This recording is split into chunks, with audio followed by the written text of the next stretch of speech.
Hello everyone, আমি ইতিকা আর একটি নতুন ব্লগে তোমাদের সবাইকে ওয়েলকাম। আশা করি সবাই খুব ভালো আছো আর আমরাও ভালো আছি। তোমাদের সাথে দুদিন ধরে কোনো ব্লগ আমি শেয়ার করতে পারিনি, তার কারণ আমার মেয়ের একটু শরীরটা খারাপ ছিল, যার কারণে কোনো ব্লগ আমি শেয়ার করতে পারিনি। যাই হোক, আজকে তোমাদের সাথে যে ব্লগটা আমি শেয়ার করছি এটা হচ্ছে 19শে ডিসেম্বরের একটি ব্লগ। সেদিন ছিল মামামদের স্কুলে স্পোর্টস, আর সেই স্পোর্টস মাঠে মামাম করবে ডান্স। শুধু মামাম ডান্স করবে না, মামামদের ক্লাসে অনেকেই ডান্স করবে, গ্রুপ ডান্স যেটা হয় আর কি, সেটাই। স্কুল থেকে টাইমিং দিয়ে দিয়েছিল সকাল 8:30টার মধ্যে যেন আমরা স্পোর্টস মাঠে পৌঁছে যাই। আর স্কুল থেকে যে মাঠে স্পোর্টসের আয়োজন করা হচ্ছে সেটা হচ্ছে নিউটন এনকেডিয়াম মাঠ। আমাদের বাড়ি থেকে খুবই কাছে হয় এনকেডিয়াম মাঠটা, তবুও আর কি কোথাও বেরোতে গেলে তো দেখবে সব কিছুতেই যেন লেট হয়ে যায়, তাড়াহুড়ো বেঁধে যায় যখন যাওয়ার সময় হয়। তো সেই কারণেই আমি আর কি রাতে সব কিছু গুছিয়ে রাখছিলাম যে সকালে কোনোভাবে যেন কোনো কাজে আমাদের লেট না হয়। মাম্মাম যে ড্রেস পরে বা যে যে জিনিসগুলো লাগবে ও ডান্সের জন্য আমি যেটা পরে যাবো সব কিছু গুছিয়ে রেখেছি। সকালবেলায় রেডি হতে হতে আর কোনো ব্লগ করিনি, একেবারে রেডি হয়ে রাস্তায় বেরোনোর পর তোমাদের সাথে ব্লগটা শেয়ার করছি। স্কুল থেকে তো টাইমিং দিয়েছিল 8:30টার সময়, কিন্তু আমার একটু লেটই হয়ে গেছে, মানে বলতে পারো ওই 8:30টার দিকে আমরা বেরিয়েছি। তো বেরোনোর সময় মনে হচ্ছিলো যে আমি একটু লেট হয়ে গেছি, কারণ স্পোর্টস শুরু হওয়ার আগেই তো ডান্স হবে, তো একটু আগে তো যাওয়া উচিত ছিল। তো রাস্তায় এসে দেখলাম মামামদের ক্লাসের অনেকেই হচ্ছে এখনও যাচ্ছে, তো সেটা দেখে একটু হলেও শান্তি পেলাম। এই যে সামনে দেখছো রিক্সার একটা গাড়ি যাচ্ছে, ওটাতে করে মামামদের ক্লাসের অনেকেই যাচ্ছিল।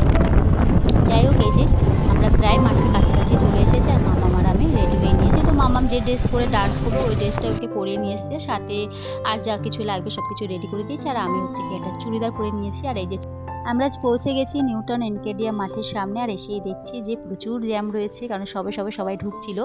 আর যেহেতু আজকে স্পোর্টস, তাই তো এমনিতেই জ্যাম হবে, কারণ এমনি সময় সকাল সকাল এই জায়গাটা একেবারেই ফাঁকা থাকে।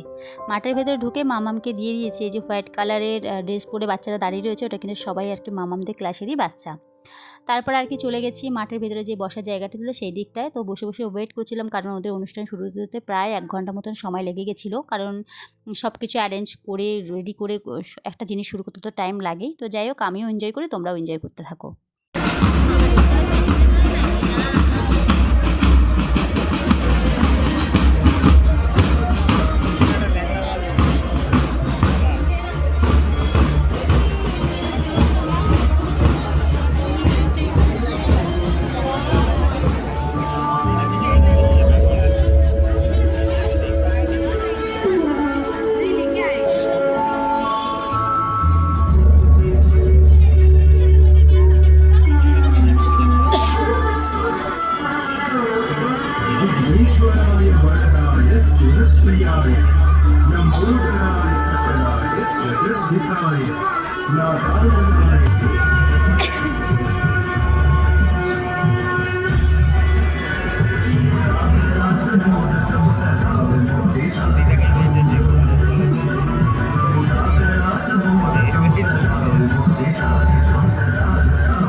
সকাল দিয়ে কিছু খাইনি, জল পর্যন্ত জল দিচ্ছে ছোট দিদি।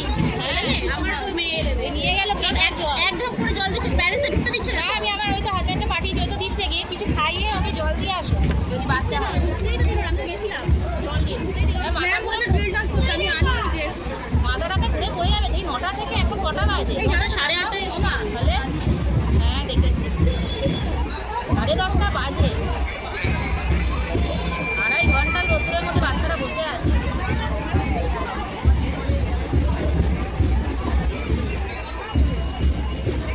ভিডিও কর এটা একটু, আমার ফোন তো ভিডিও করতে করতে বন্ধই হয়ে গেছে।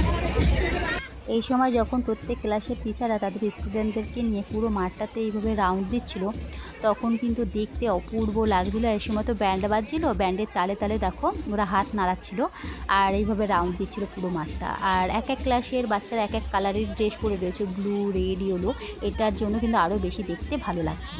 শুধুমাত্র LKG, UKG আর ট্রানজিশনের বাচ্চারাই এইভাবে রাউন্ড দেয়নি, কারণ ওরা অনেক ছোট বাচ্চা, রোদেও অনেকটা সময় ধরে দাঁড়িয়ে রয়েছে। তাই যখন বড়রা আর কি পুরো মাঠটাতে রাউন্ড দিচ্ছিল ওদেরকে বলা হয়েছিল হাত নাড়িয়ে নাড়িয়ে নাচতে। তো যখন বড়দের পুরো মাঠটা রাউন্ড দেওয়া হয়ে গেছে এরপর শুরু হলো বাচ্চাদের ডান্সের প্রিপারেশান। তো দেখতেই পাচ্ছ বাচ্চাদেরকে তাদের ক্লাস টিচাররা এনে এনে সবাইকে সবার মতো পজিশানে দাঁড় করিয়ে দিয়েছে মাঠের মাঝখানে, যাতে ওরা সুন্দরভাবে নাচটাকে তুলে ধরতে পারে। আর খুব সুন্দর না সবাইকে রেডিও করেছিল।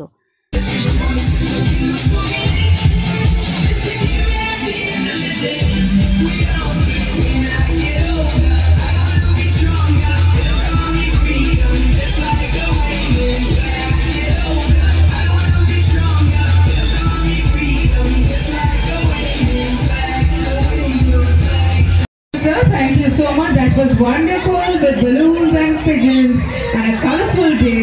Thank you, Sri Tapo Chatterjee, sir, for declaring the athletic meet open. Thank you, sir. আমার মেয়েদের ডান্স হয়ে যাওয়ার পরে ওদের থেকে যারা একটু বড় ক্লাসের ছেলেমেয়েরা রয়েছে তাদের ডান্স শুরু হয়েছে।